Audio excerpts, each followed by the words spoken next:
personal history, the kind made of events, names, fears, and pride, sticks to the skin as if it were part of the body, and in a way it becomes that, not like a limb, but like a shadow, always there, even when hiding would feel easier, always alive, even when trying to be reborn. It is natural to tell oneself through what happened. Human beings build meaning this way, lining up events, emotions, trauma, and victories, searching for a coherence that makes chaos livable, an inner narrative that saves, but also an inner narrative that imprisons, because after a while that same story becomes armor. And when danger is gone, when there is no longer anything to defend against, the armor stays on, not as protection anymore, but as identity. As if stopping the fight meant losing oneself, as if laying the armor down were more frightening than continuing to wear it. At a certain point, the question stops being theoretical and becomes almost practical. What would it be like if, for an instant, the possibility of telling oneself through what happened were removed, without wounds that define, without wrongs suffered turned into banners, without scars displayed as survival credentials? Who would remain without the parents that were had, without the childhood that marked, without the falls framed and hung on the wall, without the sequence of episodes repeated every time it is used to explain who one is? Because it is possible to become so skilled at telling one's story that it goes unnoticed that the story is being repeated more than it is being written. Like someone who built an identity around an old pain and now fears that healing would mean disappearing. Not for lack of courage, but for a simple inner logic. If that pain was the axis, what happens when the axis gives way? If that wound became language, what happens when it is no longer spoken? A story is never only truth. It is also selection. Every time it is told, something is omitted, something is emphasized, something is softened until it disappears. And through repetition, that chosen version, often without even noticing, takes the place of everything else. It becomes reality. It does not matter whether it was exactly like that in every detail. What matters is believing it, and when it is believed, life follows, reactions follow, choices follow, closures follow, defenses follow, because the past, when it becomes identity, stops being past. It becomes a filter, and a filter does not merely tint what is seen, it decides what is visible and what is not. An unhappy childhood can be clung to the way a person clings to a trunk in the middle of the sea, just to avoid sinking. A lack can be held tight as if it were the only fixed point, because at least that lack is known, and what is known offers a strange form of safety. A whole life can be lived in opposition to what was endured, and that opposition can be called freedom, when in truth it is remaining chained to it.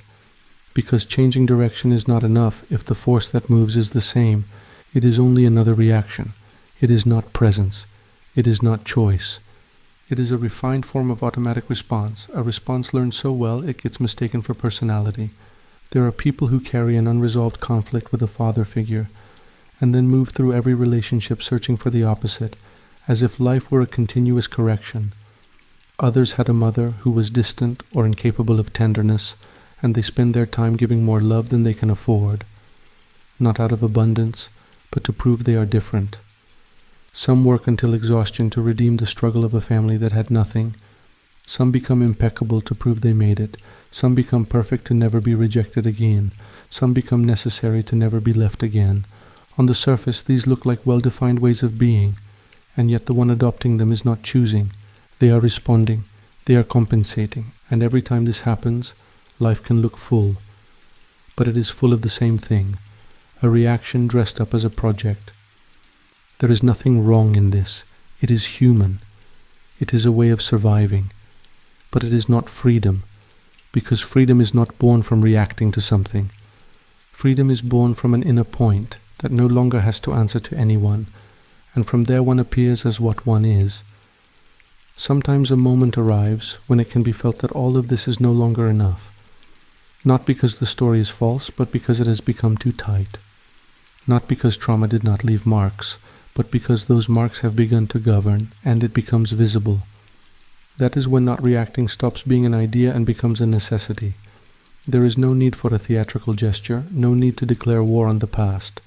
There is only the need to see, with clarity, that by telling oneself as a survivor for long enough, it becomes possible to live only as a survivor. And surviving is not living. It is staying inside a perimeter drawn by what happened. It is making sure it never happens again, even when that means making sure nothing happens at all.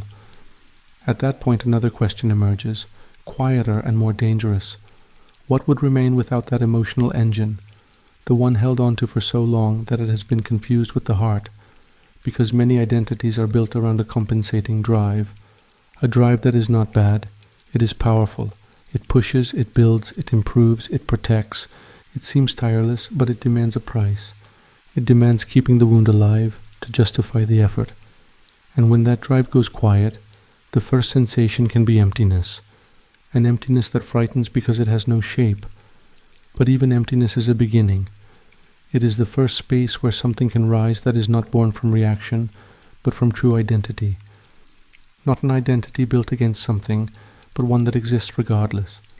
Many believe that without their story they would lose their strength. But strength is not in pain. Strength is in having crossed through it. And that crossing is complete only when the ballast is laid down for good, not when it is carried around as proof of worth. There are traumas that have become titles, painful experiences turned into definitions. I'm the one who lost everything and got back up. I'm the one who was never understood. I'm the one who was always betrayed. I'm the one who learned not to trust. Phrases that seem to give dignity and often truly did, but then slowly they become cages, because if one is the one who got back up, then one must keep getting back up. If one is the one never understood, then every attempt at understanding is treated with suspicion. If one is the one always betrayed, then every gesture is read as the prelude to betrayal. And so adult life becomes an elegant repetition of the past. It does not matter how much the scenery changes. The script remains. A life can keep being lived by telling oneself as a survivor, or a day can arrive when life is lived without labels, without reports, without the need to explain to every new presence what happened, why one is this way, where one comes from, not to hide, to be released from the script, because some stories become so central that they eclipse everything else. They become the only lens through which the present is seen, and yet every time the past is spoken, it is reactivated, kept alive, fed, not only in memory, but in the body, in reactions, in tone of voice, in boundaries drawn without noticing. And so the question returns, not as an invitation, but as an unavoidable observation. What happens if it is no longer told? This is not about denial and not about forgetting. It is about separating what happened from what one is, a difference that opens a new space where there is no longer a bond to the script, where improvisation becomes possible, not for lightness but for freedom. To improvise means no longer having to respond the same way every time. It means no longer having to protect oneself with the same mask. It means allowing the present a real right, not only a secondary role. Because the present, when filtered through the past, is not truly present. The world is full of hard biographies and paths that spark admiration. But the point is not to spark admiration. The point is to live. And living at times requires the courage to let go even of what gave meaning up until yesterday. It is not simple, because personal history is often also the justification for closures, limits, fears. Without that story, what would legitimize certain blocks, certain no's, certain walls? The story becomes a crutch. It protects from having to change, and at the same time it keeps a person still. And here a possibility appears, to dare a version of oneself that does not need justification, a version that does not seek to be understood or explained, a version that is enough, not out of pride, but out of essentiality, because when being does not need to be explained, something decisive happens. Life is no longer lived to convince, it is lived to be. There are days when it can be felt that everything built around oneself is an extension of the narrative. Choices, relationships, even the clothes that are worn. And on those days, a radical thought can surface. What if all of this were only a survival strategy? An extension of the character, more than of the person. This thought, if received, does not devastate. It reveals, because it shows a truth that was often invisible. A life is not always built to express. Sometimes it is built not to feel, not to risk, not to be wounded in the same place. And when this revelation arrives, it brings a new question. Who can be born now if the one speaking were no longer the past? If what moves were no longer fear disguised as strength? If what guides were no longer a wound disguised as identity? There is no immediate answer. There cannot be. At first there is only silence, but even that silence will have a voice. It is the voice of someone who finally stops having to explain everything, because explaining is often a way of asking permission. Explaining is often a way of seeking absolution, a way of making one's complexity acceptable. But when the need to explain is laid down, opacity does not follow. Essentiality does. And the essential does not need justification. There is a lightness that is not recklessness but maturity. It is the lightness of someone who has stopped carrying their story like a cross.